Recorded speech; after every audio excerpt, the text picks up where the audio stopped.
Welcome back, Daisy Cakes, to my list of top 100 science fiction authors. I am Daisy Ex Machina, the drag queen detective who investigates all things speculative in science fiction, fantasy, and horror. I've curated this list of top 100 science fiction authors, put them in alphabetical order, and broken them up into groups of 10, and this is part 6. We're over halfway through. We start with a big name, the prolific writer Ursula K. Le Guin, born in 1929 and died in 2018 at the age of 88. Le Guin's first sale was a poem in 1959, and then a few short stories after that. Her first novel was a science fiction novel, Rocannon's World, published in 1966, which was the first in a series of books called The Hainish Cycle, and we'll come back to that. The book that really made her famous was The Wizard of Earthsea, a fantasy novel published in 1968, the first in the Earthsea series, which, by the way, is one of my favorites, and I almost put her in the top 100 fantasy novels, but I think the book she will always be best known for is the science fiction masterpiece, The Left Hand of Darkness, published in 1969. It is also part of the Hainish Cycle, which is the world-building universe Le Guin created and set many of her stories in, like Robert Heinlein's Future History, or Larry Niven's Known Space, or C.J. Cherry's Alliance Union. The universe of the Hainish Cycle refers to the mysterious first humans who were not from Earth, but from the planet Hain, who seeded the universe with genetic experiments of themselves. So we find planets populated with various permutations of humans, which includes Earth. Hey, Star Trek fans, does this sound familiar? The Left Hand of Darkness is about Earth humans who meet the variation of humans on the planet Gethin, who are ambisexual, can change their gender, and have developed a Taoist-style religion. This book won the Hugo and the Nebula and is now studied in many university courses. Yet another author who explored gender themes is Ann Leckie, born in 1966. Her debut novel, Ancillary Justice, published in 2013, is the first in the Ancillary trilogy that I thought was amazing. It is the only novel to have won the Hugo, the Nebula, and the Arthur C. Clarke Awards. One fascinating aspect of this novel is you never know anyone's sex. Everyone is referred to as she, and this seemingly casual play with pronouns really makes you think hard on what is gender more than any other book I've read. The story is about an AI intelligence of a starship whose starship is destroyed, so the AI intelligence now lives in its ancillary human body and is searching for answers. Now, I'll be completely honest with you. I found the first half of Ancillary Justice a little slow. But after the halfway point, the story really picked up, and then I found I couldn't put that book down, and I couldn't put down any of the remaining books in the trilogy. There's a reason why Leckie has received so many awards and so much praise, and you won't regret finding out why. Tanith Lee is a British science fiction author born in 1947 and died in 2015 at the age of 67. She has written over 90 books and countless short stories. She's won the World Fantasy Award several times and was a Bram Stoker Lifetime Achievement Award winner. Hey, she even wrote a couple of episodes of Blake 7. Since the 1970s, she's written in many different genres and blended many different genres, including adult fantasy, children's fantasy, science fiction, horror, gothic romance, and historical fiction. I first became aware of Tanith Lee in the 80s with her twisted fairy tale retellings, Red as Blood, or Tales from the Sisters Grimmer. The science fiction story she is most known for, and maybe her most famous work, is The Silver Medal Lover, published in 1981. The story is about a robot who, you guessed it, is the object of infatuation of a young woman. Is she falling in love with a real entity that can think and feel, or has she fallen victim to clever programming? The story is more relevant now than ever before, and if you haven't already checked out The Silver Medal Lover, you'll be enthralled by one of the greats of speculative fiction, Tanith Lee.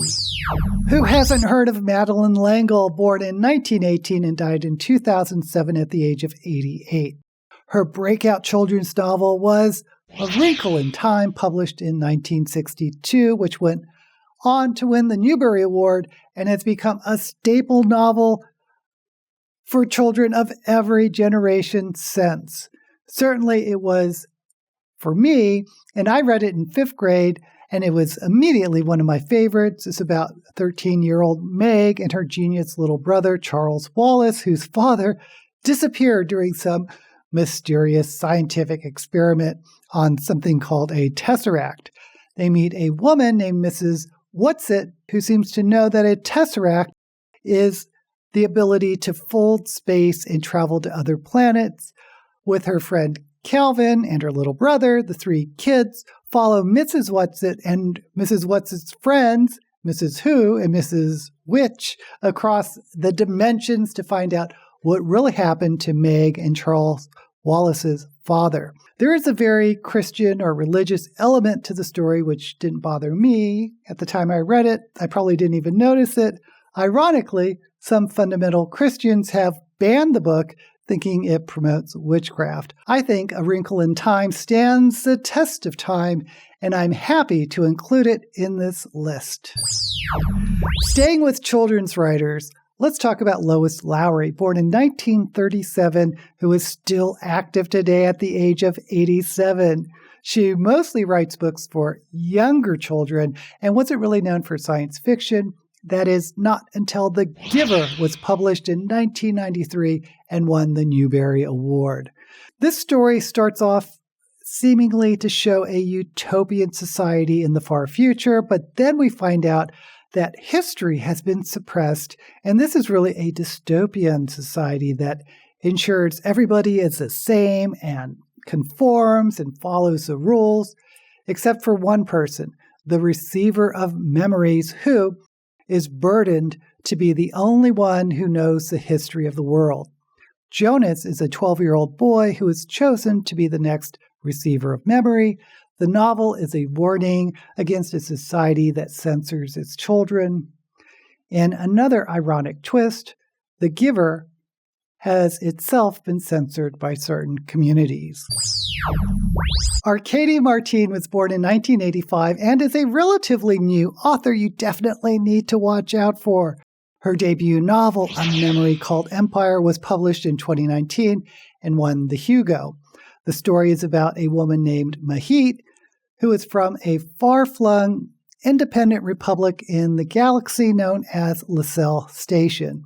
She is sent as an ambassador to the Texcalanli Empire, with the goal of keeping Lecelle Station independent and not to be the victim of yet colonization by this empire. To help, she has a memory chip that contains all the memories of past ambassadors to this empire, but something is wrong with this chip, and the previous ambassador may have been murdered.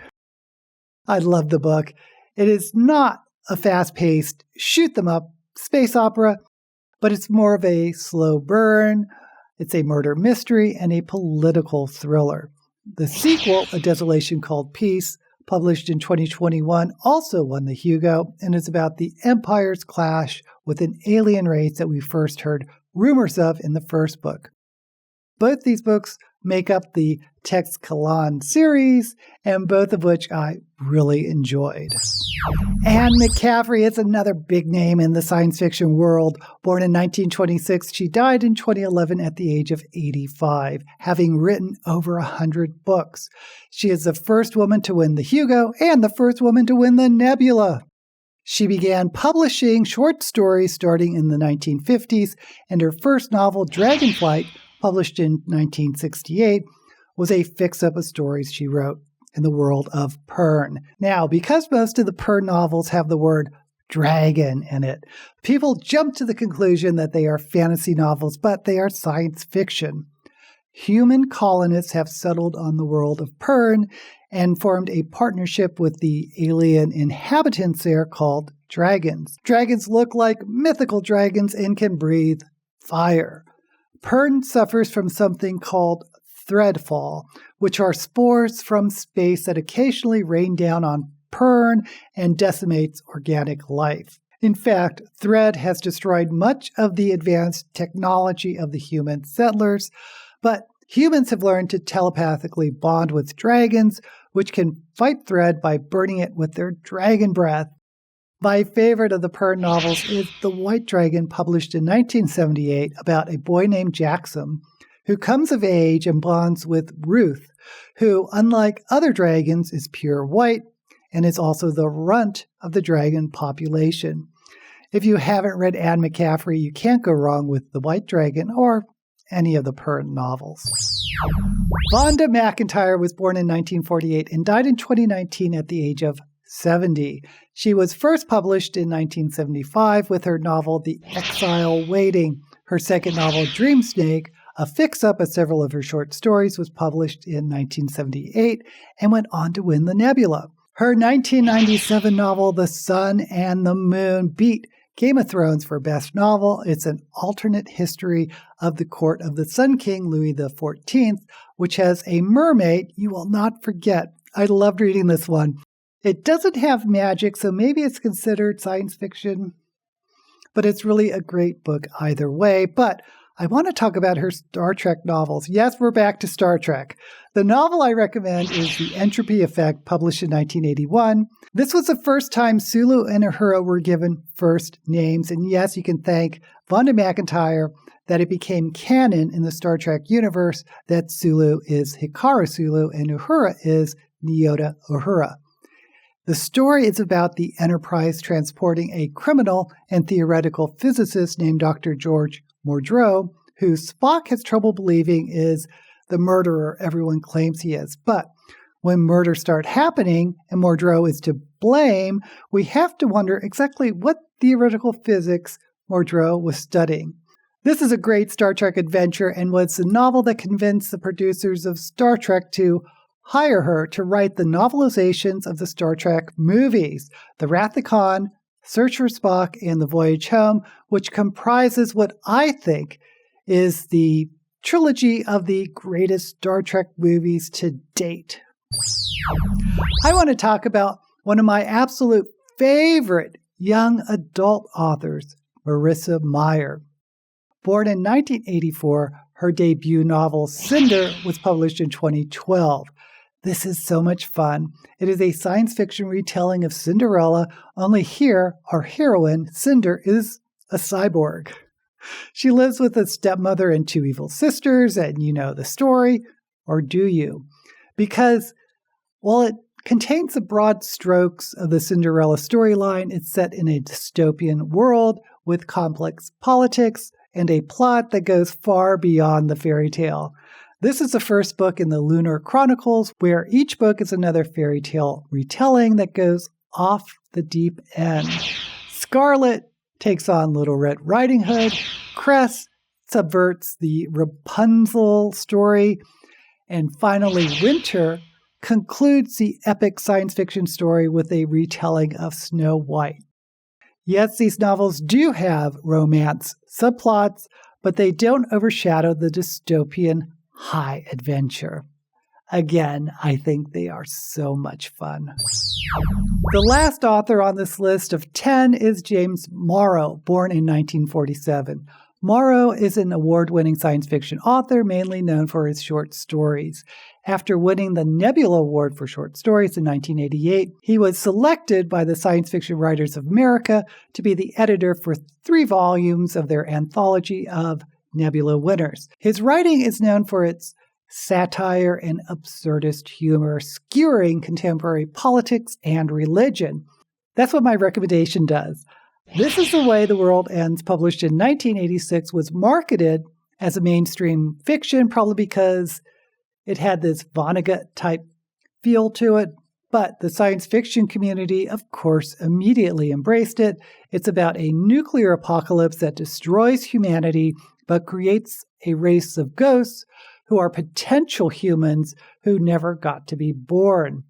I know it sounds depressing as heck, but trust me, Morrow's dark humor carries the story, and you never feel overwhelmed by the heavy subject matter.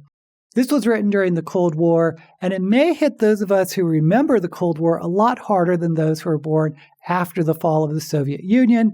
But even if you are younger, it will educate you on the type of nihilism that existed in the 80s. That ends this sixth segment of my top 100 science fiction writers. Did I include any of your favorites? Let me know down in the comments. And while you're there, don't forget to like this video and subscribe to my channel. If you also read fantasy, check out my list of top 100 fantasy authors. Until we meet again, may all the books you read be